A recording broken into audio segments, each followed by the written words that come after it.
Jadi apa amalan yang paling baik kita kerjakan setiap hari? Apa amalan bukan hanya baik, yang utama dikerjakan tiap hari. Amalan yang utama dikerjakan tiap hari itu adalah tobat. Sungguh benar orang yang berkata, yaitu Imam Fudail bin Iyad radhiyallahu an, apabila engkau tidak mampu beribadah di malam hari karena mampu puasa di siang hari, maka ketahuilah bahwa engkau itu terpasung, dan sungguh memasung akan engkau dosa-dosa engkau sendiri.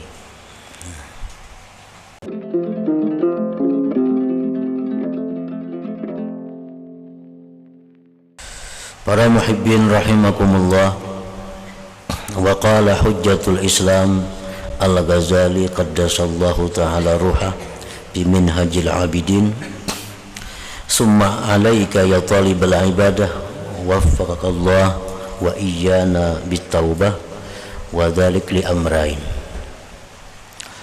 Berkata hujjatul Islam Abu Hamid Al-Ghazali, semoga Allah sucikan roh beliau, di dalam kitabnya Minhajul Abidin, kemudian lazimilah atas engkau, wahai orang yang menuntut ibadah. Semoga Allah memberikan taufik kepada kita semuanya, amin ya rabbal alamin. Lazimilah dengan tobat, dan yang demikian itu disebabkan dua hal, dua perkara. Kenapa kita dituntut untuk bertobat kepada Allah, untuk kembali kepada Allah? Karena faidah tobat itu ada dua perkara. Ahaduhuma liyahsulalaka tawfiqut ta'at, fa inna syu'mad dzunub yurisul hirmana wa yu'qibul khidlan, wa anna qaidaz dzunub yamna'u anil masyi ila ta'atillah azza wa jal wal musara'ati ila khidmatih, li'anna thiqalaz dzunub yamna'u minal khiffah lil khairat wan nasyati bit ta'at. Pertama, kita disuruh untuk bertobat itu agar hasil bagi engkau taufiqut taat, kemudahan untuk berbuat taat. Karena kejahatan dosa itu menimbulkan tercegah daripada taat dan mengiringkan kehinaan, dan bahwa ikatan pasungan dosa-dosa itu mencegah dia daripada berjalan kepada taat terhadap Allah Azza wa Jalla dan bersegera kepada khidmat kepada Allah. Karena beratnya dosa-dosa itu mencegah daripada ringan berbuat baik dan rajin pada ketaatan.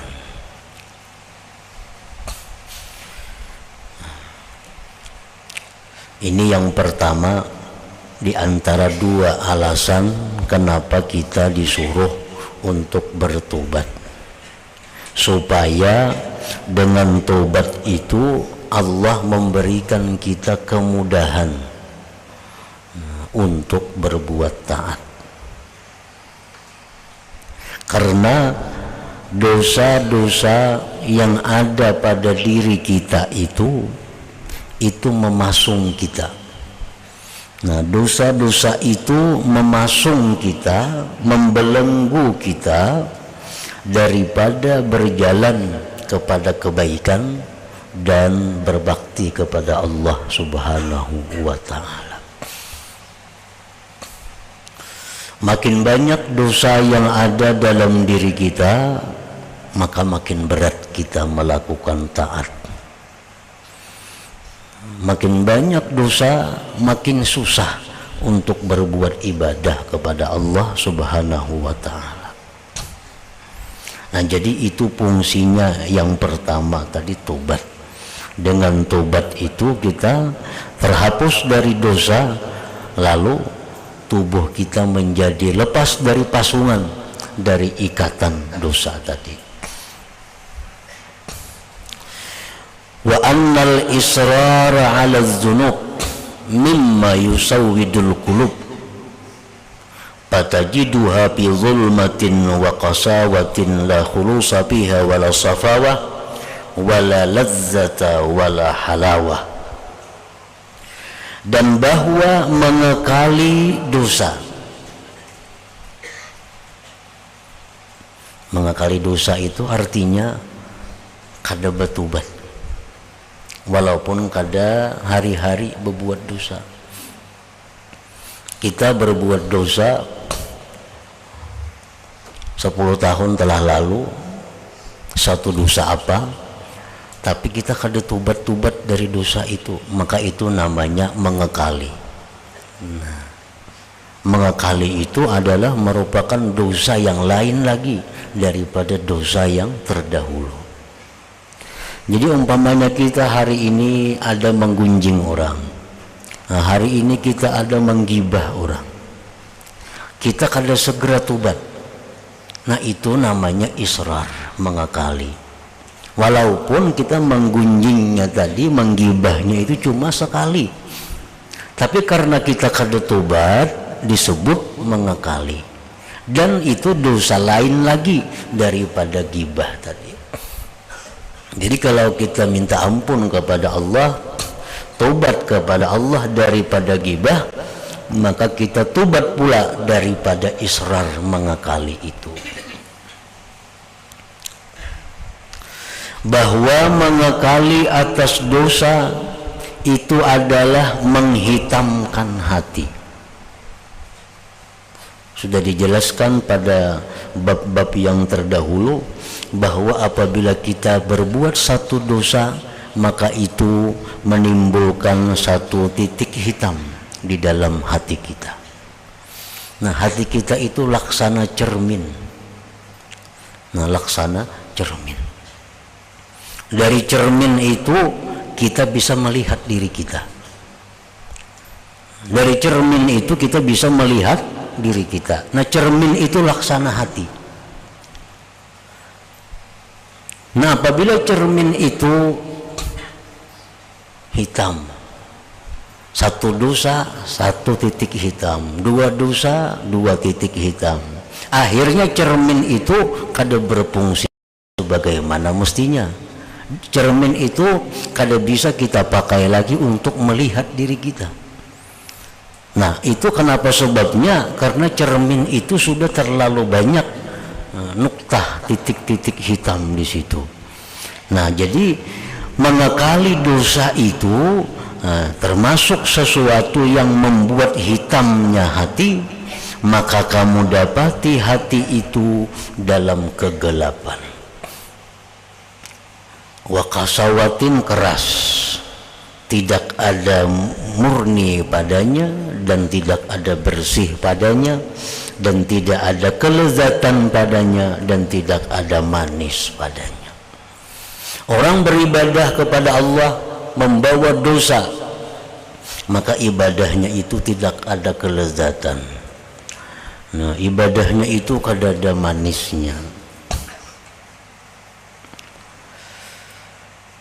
Ini kenapa kita membaca Quran kada nyaman, kenapa kita berzikir itu kada nyaman, yang mestinya nyaman. Nah, berarti itu hati kita ini ada dosa yang belum kita bersihkan. Berarti hati kita ini berpenyakit ngarannya. Nah, para muhibbin rahimakumullah, jadi dalam tubuh kita ini ada yang namanya zahir, jasmani, ada yang namanya batin, rohani. Makanan yang zahir, nasi makanannya, minum-minuman, nah itu makanan yang zahir ini. Makanan hati apa?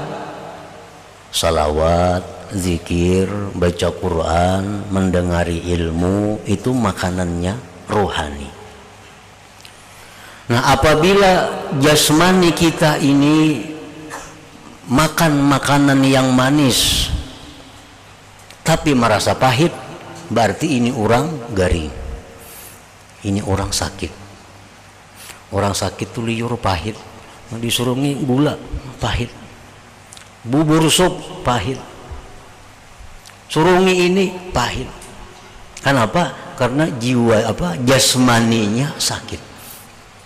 Padahal jakanya jasmani sihat, 2 piring habis bubur sup tuh. Kurang buburnya. Lagi sigar jangan ada menawari bubur sudah garing macam-macam tawarannya. Tapi garing semuaan pahit. Nah, kenapa pahit? Padahal mestinya manis. Gula mestinya manis, kenapa pahit? Berarti bukan gulanya yang pahit, tapi ini orang masalah pada tubuhnya. Nah, masalah pada tubuhnya ada gangguan, ada penyakit. Begitu dia sehat, maka kembali gula manis, macam-macam makanan menjadi nikmat, menjadi lezat. Kalau tubuhnya sudah sehat. Nah, para muhibbin rahimakumullah, demikian pula hati kita ini makanan resminya adalah zikrullah. Nah, makanan hati ini salawat, itu makanan hati. Nah, mestinya hati kita ini begitu kita baca salawat, hati kita ini nikmat. Begitu kita baca zikir, hati kita lezat.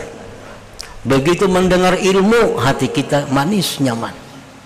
Itu kalau hati kita ini bersih, hati kita ini sihat, hati kita ini normal. Nah, kenapa kita diberi makan zikir hambar, diberi salawat pahit, diberi istighfar kada nyaman? Berarti hati kita ini ada penyakit. Nah, itu persamaannya antara jasmani dan rohani. Berarti hati kita ini ada sakit. Nah, kalau tubuh itu sakit, berbagai macam namanya penyakit, ada malaria, ada penyakit itu, penyakit ini. Nah, hati itu penyakitnya adalah dosa, dan dosa itu pun bermacam-macam jenisnya dosa.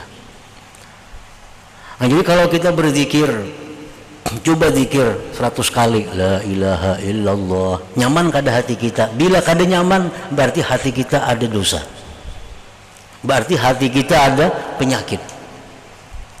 Kalau hati kita bersih, pasti nyaman, sebagaimana nyamannya liur kita memakan makanan yang manis. Kalau ada bedanya itu. Nah, jadi hati yang penuh dengan dosa tadi, wala lazzata, tidak ada kelezatan, wala halawah, dan tidak ada manisnya.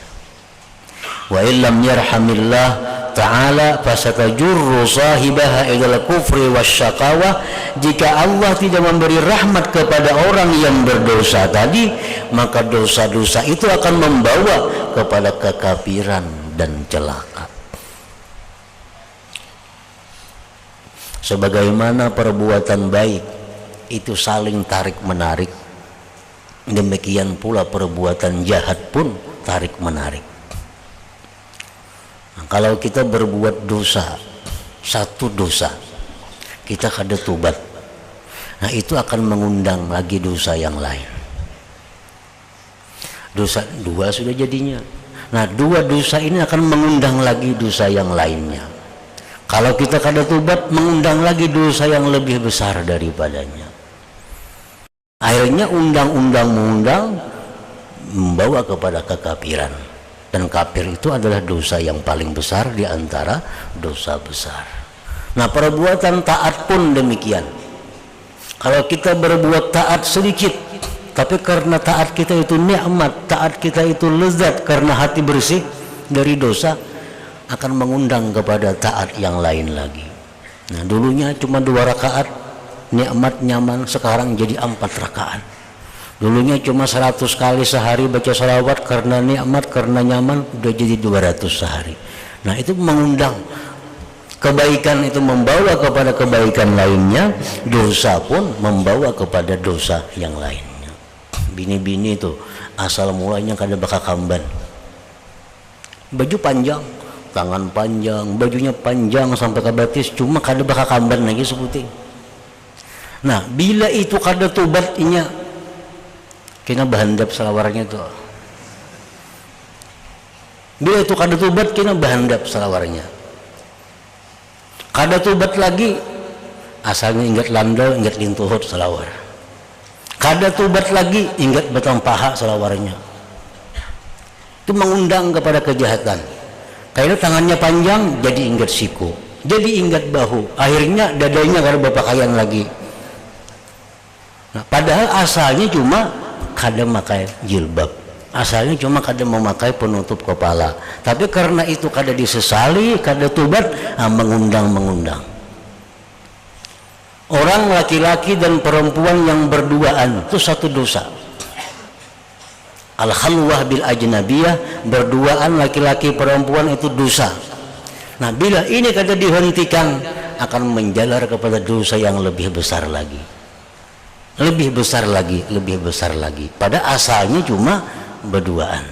Nah jadi sifat dosa itu selalu menarik kepada dosa yang lebih besar lagi. Jika Allah tidak memberikan rahmat, maka akan menarik kepada kekafiran dan akhirnya adalah syakawah, celaka. Faya ajaba kaifa yuwaffaqu lit-ta'ati man huwa fi syu'min wa qaswah wa kaifa yud'a ila al-khidmati man huwa musirrun 'ala al-ma'siyati wa muqimun 'ala al-jafwah wa kaifa yuqarrabu lil munajati man huwa mutalattikhun bil aqdari wan najasat.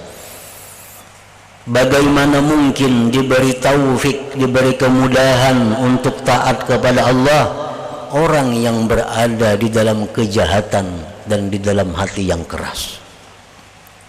Orang yang hati keras karena dipenuhi dosa, bagaimana mungkin itu bisa diberi taufik untuk taat? Dan bagaimana diajak kepada berkhidmat orang yang mengakali maksiat dan meneruskan renggang dengan Tuhannya. Bagaimana didekatkan seseorang untuk munajat sedangkan dia bercelumur dengan kotoran dan najis maksiat. Raja kada akan mengundang seseorang naik ke istana kalau orang itu bercelumur dengan lumpur. Itu sudah nyata. Kita ini jadi raja umpamanya, tentu kita kada akan membiarkan ada rakyat yang naik ke istana sedangkan badannya bercelumur dengan kotoran.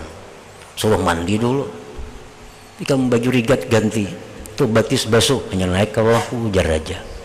Nah itu raja-raja dunia. Nah begitu pula Allah tidak akan mengundang seorang hamba yang mana dirinya bercelumur dengan dosa-dosa. Nah jadi tobat itu adalah utama agar bisa masuk ke istana Allah. Tobat itu adalah utama agar kita bisa taat kepada Allah. Kan taat itu memenuhi undangan Allah. Nah, sembahyang itu memenuhi undangan Allah. Nah, kalau kita bercelumur dengan najis, dengan dosa, tentu kita kada akan dibiarkan masuk. Pantas sembahyang kita selalu berat, sembahyang kita selalu lapah, sembahyang kita selalu berujung lapah. Kenapa? Karena kita kada diizinkan untuk masuk ke dalam hadratullah itu. Wa fil khabar anis sadiqil masduq Rasulullah sallallahu alaihi wasallam annahu qala idza kadzaba al-'abdu tanaha anhu al-malakani min natni ma yakhruju min fihi.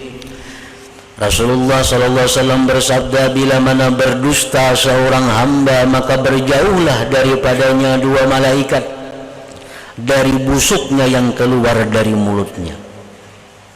Nah, kita ini berdusta, mengucapkan kalimat dusta.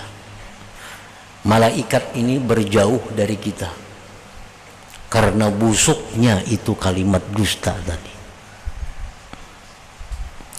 Nah, fakaifa yasluhu hadzal lisan li dzikrillah azza wajal, bagaimana patut ini lisan yang bau busuk tadi untuk berzikir kepada Allah azza wajalla. Nah, kita tangan aja nang rigat patutlah untuk makan, kada patut. Kada mau makan kita kalau tangan rigat, pasti kita basuh dulu. Nah, Allah pun kada akan menerima lisan yang kotor itu menyebut namanya. Lisan yang kotor itu menyebut namanya. Fala jara ma la yakadu yajidul musirru 'alal isyan taufiqa, maka pastilah jauh sekali mendapatkan orang yang mengakali maksiat itu mendapatkan taufik dari Allah Subhanahu wa taala. Nah, kenapa jar malas beribadah? Kenapa kada mau awit beribadah? Itu kada ada penyebab lain selain daripada ada dosa yang belum dia tobat daripadanya itu.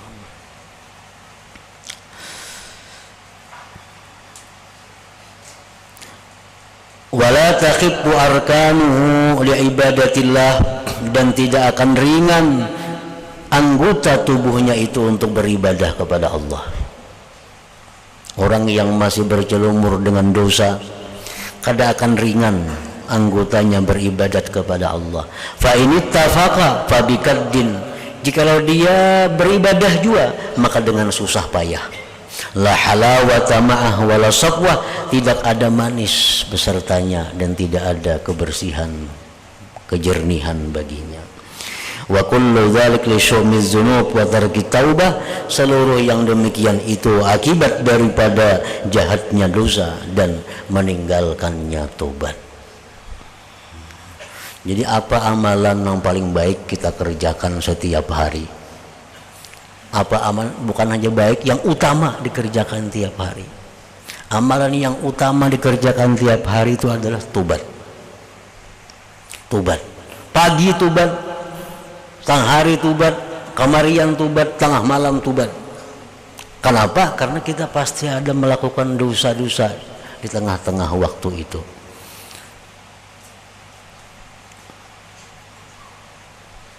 Dan tobat itu kada terlalu sulit, tobat itu kada terlalu ngalih kalau hanya dosa kita ini berhubungan dengan Allah Subhanahu wa taala. Tobat itu begitu masuk dengan dosa-dosa yang berhubungan kepada manusia, nah itu sulit sudah tobat.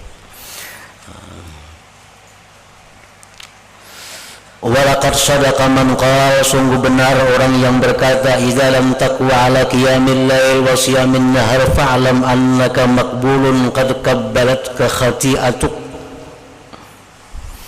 Sungguh benar orang yang berkata, yaitu Imam Fudail bin Iyad radhiyallahu an, apabila engkau tidak mampu beribadah di malam hari, engkau kada mampu tahajud, kada mampu puasa di siang hari, maka ketahuilah bahwa engkau itu terpasung, dan sungguh memasung akan engkau dosa-dosa engkau sendiri. Wa misluhu qala rajulun lil Hasan al-Basri rahimahullahu ta'ala, seperti itu berkata laki-laki kepada Hasan Basri rahimahullah, ya Aba Sa'id, inni abitu mu'afa wa uhibbu qiyamal lail wa u'iddu ma bali atakassaru wa la akumu hal lidzalika min sabab.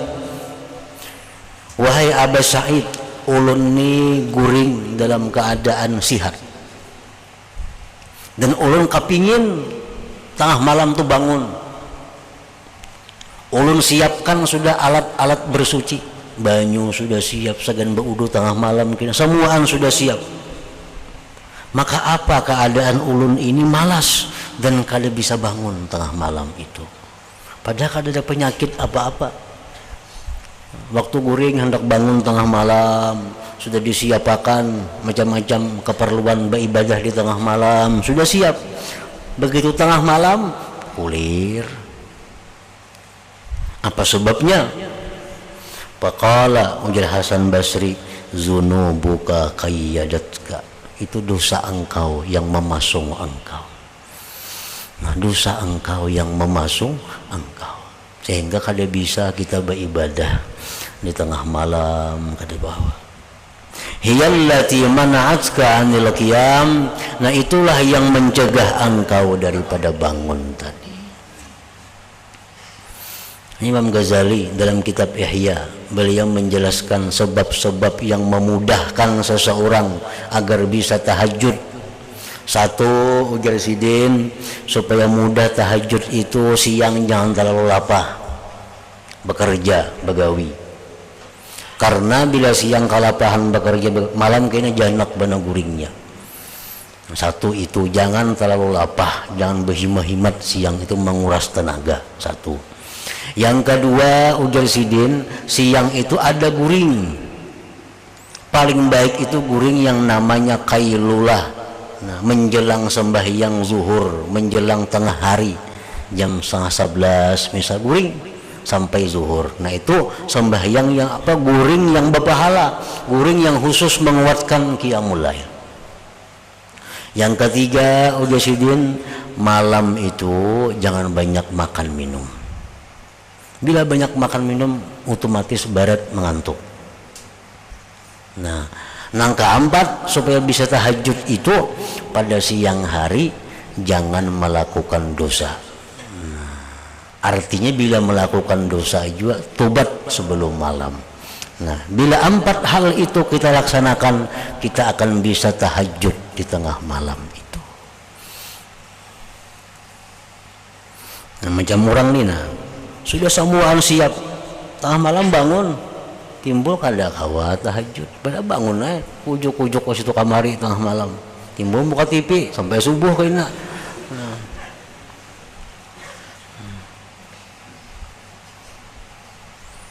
Nah itu kan ada lain sebabnya, zunubun qayyadatka, dosa-dosa itu yang mengikat engkau.